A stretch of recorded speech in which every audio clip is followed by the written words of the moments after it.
Hi guys, hope wherever you are, whatever you've been doing, you've had a super sensational day. Well, here we are tonight. We've got a pretty serious topic we're going to be talking to you about.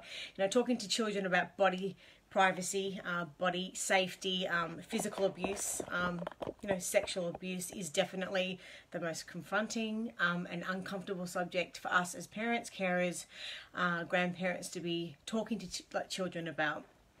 And naturally it's really uncomfortable for them as well, but having a really tough conversation and educating them with the right information and empowering them with the right tools is much better than any alternative, that's for sure. Most people think, well, it never happened to my child, and we absolutely pray that it never does. But did you know that statistically, in an average Australian primary school of 22 kids, that 2 girls and 1 boy will report being sexually abused before they are 15. They are incredible stats and terrifying.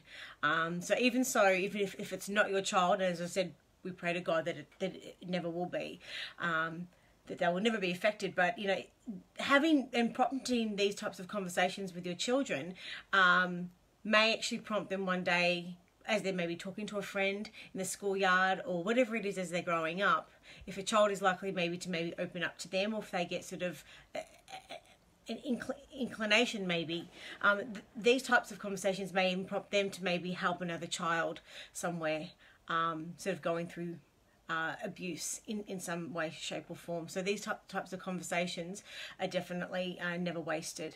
It's our role as parents, grandparents and carers, as much as possible, to fill up children with enough information, positivity and empowerment to challenge and triumph over any predator.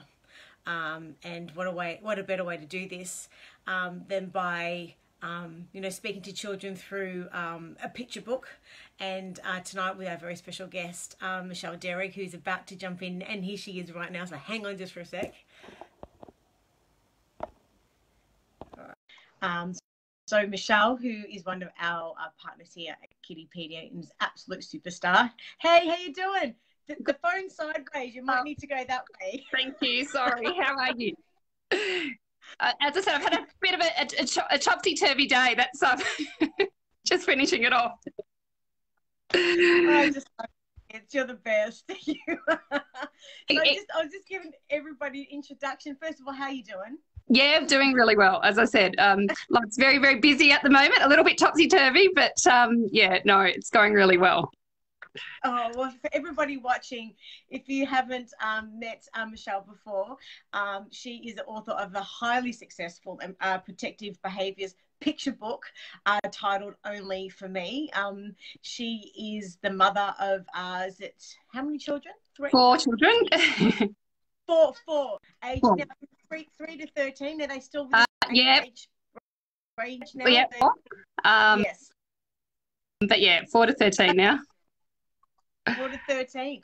Now, you've had some incredible success since our last Facebook Live. So can you give us a little bit of an update on what's been happening?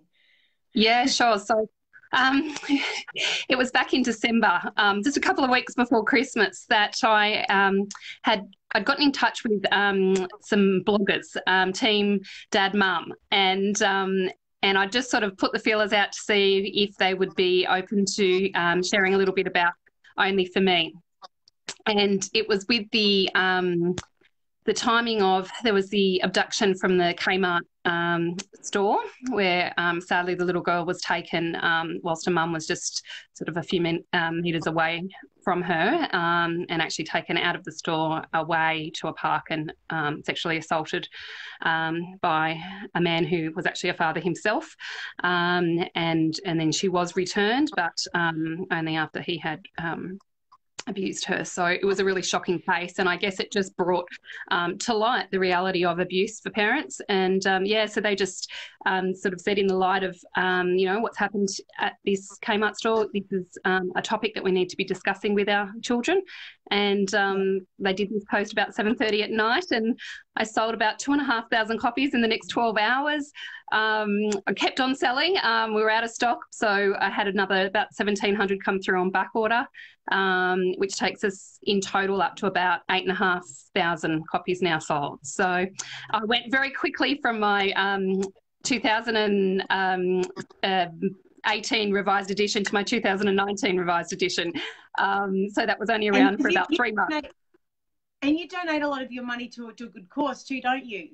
That's right. So, yeah, so far we've now raised over $5,000 in royalties, and we've supported Act for Kids and Brave Hearts. And I sort of haven't made an official announcement just yet, but I spoke with Team Dad Mum, and we decided that for the royalties sort of that came in through their blog, we're going to be donating those to the Child Protection Unit at Sydney Children's Hospital, given that they were Sydney based as well. So I'm just sort of in discussions with them at the moment as to how best to go about that. So it's all been happening, and from that, you know, so much has flowed from other influencers being interested in helping to support the mission, as well as, you know, different people inquiring about stocking only for me, because whilst I sell all my copies online, it's great when it can actually be in these little shops and boutiques and bookstores where people can actually physically walk in and get it. So it's been a really full-on time, but very, very exciting. And it's really timely subject as well at the moment, because we've had the Cardinal Powell case, which is still, I think it's still in the media very much so at the moment, and even so in the last week, some Michael Jackson allegations have all come out as well. So this is something that definitely very close to home for a lot of people, and you actually do see the effects of how it does affect not only the children at the time of the abuse, but for the rest of their lives. So for everybody watching, if you haven't heard of this incredible book, Only for Me, it's a gentle rhyming book which teaches young children that their body is private and they have the right to protect their privacy. And since the release in 2016 now, Michelle's done incredible things and continuing to do that, and we will support her every step of the way. And so tonight we're going to be just quickly sort of covering off on 2 articles that we've published on Kiddipedia, and one being titled Banning Secrets, and another one Building a Network of Trust. And these are just to assist those difficult conversations about children's body safety. So Michelle, just before we get into the three key questions, could you just give a quick overview of both of those articles, because there's some really key points in both of them, starting with Banning Secrets. Sure. I guess what was the key thing, So up until now, we've been talking about the different steps involved in empowering and protecting your children. So we talked about obviously identifying what those things are that you need to discuss with your child, and I guess how to go about that in a gentle way. But on top of that, there's also some other really key elements that you can do to help empower them. So number one is avoiding the use of secrets, and I'll go into that more in a moment, but really avoiding that term. But of course, within our families, we want to avoid that, but clearly our children are still going to come across the word and the term secret. So it's also teaching our kids what actually constitutes a safe secret. And then beyond that, we actually want to then start building a network of trust who our children can actually go and talk to if they are ever concerned. So once again, we're coming back to disarming predators, because this whole idea of secret is, something that is commonly used during that grooming process. And then really they want children to keep secrets, so that they therefore don't tell anyone. So they do go hand in hand. So it's about really getting our kids to understand that what safe secrets are not about their bodies, and then who they can go and talk to if anyone ever did anything inappropriate. Yep, 100%. Well, we're going to sort of, as you said before, sort of dive into the articles through the questions. So let's get straight into question number one. In January, you outlined the problem with using the term secrets, as you've just mentioned, with your children. Can you tell us a little bit more why we shouldn't use the word secrets? Okay, so basically, as I just said, with a predator, they're going to obviously want to keep the victim quiet. They don't want them to tell anyone. And so they will often try and coerce the victim into keeping something, the behaviour a secret. So they might try and do that in conjunction with bribery, offering the child something to keep what's going on a secret. Sometimes that can be money, sometimes it can be rewards, sometimes it can be gifts. So we really want them to not use that term within our own families because it basically is taking the power away from the predator. So when I first heard this, someone said to me, we need to ban secrets. And I went, oh, in a normal family environment, we'd often say, oh, can you keep a secret? Or it'd be about a birthday or, something that's coming up. But when you actually have a think about it, it's actually not that hard to do. And all we really need to do is replace that term. So we might like to have, we will keep surprises about birthdays and birthday presents now, rather than using the term secret. We might want to, for instance, if you're maybe, expecting again, or, you've decided you're going to move or something like that, you might say, oh, look, don't tell anyone it's a secret just yet. Again, trying to avoid using those terms with your children and just say that information's private about our family and we'll be telling everyone later, but for now, this is information that we're going to keep private. So, it's just moving away from that term, that secret. So we basically ultimately then want to tell our kids that nothing is a secret. Because the only thing that they should ever really be keeping, they shouldn't be keeping anything from us, obviously, other than those, those fun things like birthdays, and surprises. But, apart from that, there is really nothing that we want our young children to be feeling like they can't talk to us about. 100%. Yeah. You've got some really, really pertinent points in the article saying, secrets are a very normal part of childhood, like the pinky promises that we've all done as kids and that sort of stuff. But, you mentioned there's a darker side to the thousands of victims of child abuse. Secrets can be devastating, you say, compounding the fear and the terror of their abuse and isolating them from those with the power to help them store that manipulation that you were talking about before, and the powerful tools the predators actually use to coerce, threaten or bribe the children. Violent. Sorry, one second. I've just got the 4-year-old here with me. How'd you go, buddy? That's Not sure who was looking after him. That's okay. No, that's fine. No, so I was just sort of pulling out some of the content from the article and just sort of just supporting everything you're just saying. It's just the bribery and just the threatening, the bribes and the manipulation. For be able to keep their silence. And so you're saying to them, just replace those words.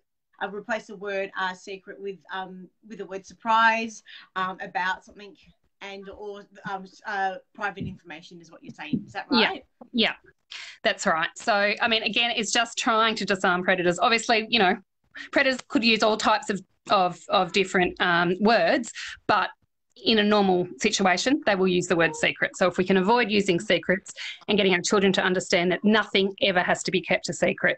And obviously this has, this has repercussions for all sorts of things in their lives. It's not just necessarily about, this issue of child protection and their body safety, but, this comes down to any point at their lives that they've done something that they're not proud of, or they're experiencing bullying, whatever it might be, particularly as they get older and into those teenage years. If we've established very early on that, that secrets, are not something that you do, that you're really honest and open with each other, then that's going to foster that relationship going forward. 100%. And as you stated in the article, safe secrets will never be about their body. Safe secrets are not secrets forever. That's right. Well. So yeah. So that was one of the things that I updated in that the last version. So we hadn't put that in, and as I learnt more about it, just in terms, we said not to use, it shouldn't be a secret if anyone does these things to you, but we really wanted to then clarify that, safe secrets will never ever be about my body. And when you think about it, it's pretty basic, but it's very easy for the children to understand. It's never about their body, and the whole idea of a secret that they have to keep forever. So we're getting rid of that. Like I said, keeping, surprise about a birthday. It's in the short term. It's something that we're going. Yep. Yeah. Okay. Just cut out for a second. So, so we really, we just want to change that behaviour within our families, but also clarifying what a safe secret is, because naturally they are going to get to school or with friends or other families where they might use this term. So it's just reinforcing it really, and just trying to protect them as much as possible. All right, let's get on to question number 2. You also recommend that we should teach our children what is considered a safe secret. Can you please define the term for parents, a safe secret? Yeah, so we've really just covered that already, a bit ahead of ourselves. So a safe secret is never about their body, and a safe secret is only ever for in the short term. So just reinforcing that with our children. So now we've got that within the illustration of the page that's dealing with secrets. Interestingly, we had a really basic illustration to start with the word secret and a big cross through it, and the children really respond to that, whether I'm reading it with my own kids or to a classroom of children, particularly when we're talking about little ones in sort of the whilst it's okay for children up to 8, at that early preschool age, they would often say to me, no secrets. It was really obvious to them. But just to take that further, we've now got in as part of the illustration these little pop-ups signs that are actually then available for you to prompt you as the parent to stop and have that discussion with your child. So, and again, it's age appropriate. So, with a 3-year-old or a 2-year-old, when you're first introducing these topics, it might be something that you want to leave, for down the track until, you've established some of the more basic messages, and then you build on it. So, Perfect. Well, let's get on to question number 3. Your February article takes us through the steps to creating the network of trust for your children. Can you please explain what a network of trust is and how we can explain and create one for our children? Yeah, sure. So ultimately, as parents that want to empower our kids, we will probably naturally want to be the first point of call for our children if anything ever happens where they're uncomfortable or they're worried about something, which is fine. But we also know that children that have disclosed to an adult and not got a result from that are more likely to never actually tell anyone else what's happened. So the whole idea of a network of trust is saying to your child, if there's lots of different people that you can go to, and not lots of different, but here are the people that you can go to. So if one of these people doesn't do the right thing and help you and listen to you and believe you, then you can go to, one of the other people on the list. So we need to, again, keep it pretty basic for the little ones. So I would start off by actually saying to your children, ask them, who do you think are some of the people that you could trust in your life? So we want people that are going to be available to them. So it could be, family members, again, keeping in mind that we know that, a high percentage of abuse does occur within families, but use your gut instinct. If it's someone that your child feels comfortable going to and you feel comfortable about it, then it's okay to use those family members. People like teachers. Again, we never know, who we are actually protecting our children from, but as long as we're giving them other options, then we know that we're trying to once again disarm anyone that shuts them down and doesn't actually listen to them. So you want someone. Article. You mentioned in the article, so at least 4 other adults. Would you say a minimum of 4 that you should basically have on the list? Well, an additional 4 other than yourself, because naturally if you're having this conversation with your child, then you're someone that you want them to come to. So, so 5 is what experts recommend. We often use that handprint. It's used quite a lot in some of the early childhood and school curriculums where we'll establish who those 5 people are. So just one of my tips for younger children, obviously they can't read. prior to going to school. So if you're going to be, you can obviously still write the names on each of those fingers, but if you've got a moment, just get a little thumbnail, you know, a picture from your phone, print it off and stick it on, so that it really becomes meaningful for the young child then, who are the people that they can go to, rather than words on a page that they can't read, which is great. For older kids, you've actually got those images on there. That's really clever, to put the faces here. That's really clever. That's right. And just, we need to keep in mind that obviously, you know, once again, these conversations evolve over time. So one of the reasons that they do is because circumstances can change.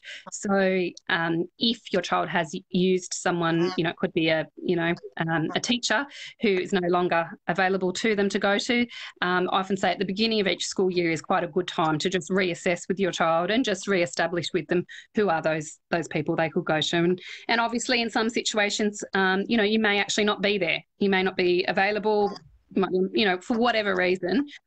We're just giving them options. Yeah. And you've got some really, really, and there's a whole handful of points that you have here in the article. The link to the article is at the bottom of the introduction paragraph here as well. And you've given us some incredible tips tonight and insights. Is there anything else besides this that you sort of think is topical for, at the moment, that parents should be maybe discussing with regards to the Cardinal Powell case, and or, you know, Michael Jackson's going to be a little bit, I guess, our generation, but not necessarily children's generation? Is there anything else, or is it all just relevant for all of these things that are in the media? Is it the same conversations we need to be having? Well, it is the same conversations, and the thing is, in all reality, you know, it's the cases that aren't on the news that are the ones that we're worried about. At the end of last year, there was a case here in Sydney, and it was, you know, it brought up a lot of fear for a lot of parents, and it was a young girl was attacked when she went to the toilets outside her dancing class. But even at that time, I said to them, you know, that's great that it's got us talking about this topic, but the reality is the number of children between this location and where we were that are actually experiencing abuse at the hands of people that they know would just be, you know, there'd be so many cases. So it's great that these high profile cases, you know, prompt us to have these discussions, to talk to other parents about them, which is also part of my mission, that we, you know, we don't just keep this information to ourselves. We tell other parents that they need to be having the conversations with their children. But having said that, one of the things that was important to me with Only for Me was that children understood that it does not matter who the person is, that they still have that right to say no. So I actually included it's a double-page spread, and what we've got is a whole range of people, just being or indicating to a child, you know, it's just a cross-section. It's not an exclusive list by any means, but it's just examples to go through with your children as to who are some of the people that they might you know, say no to. So part of that, we've got, we talk about that, you know, it doesn't matter how old they are, it doesn't matter the relationship to the child, whether they're known or not known. But what was really important to me was that we said it didn't matter whether they were, you know, what their role or their job title was, or their status in the community, we still say no to these people. So we put in, I put in a member of the clergy. I put in a fireman. We've got in, you know, a football coach. So it's once again just that whole idea, reinforcing with our children that nobody can use their position in society or in the community as an excuse for inappropriate behaviour. Yeah, I've even just read some alarming articles about in-house with brothers and sisters, because the boy has been playing video games with Grand Theft Autos and those types of things. So these types of things can even happen within family members underneath the same roof as well. And the parents can sometimes be completely oblivious to this happening, as well. But because some of these computer games are so horrible, I just don't even know the right word to use. So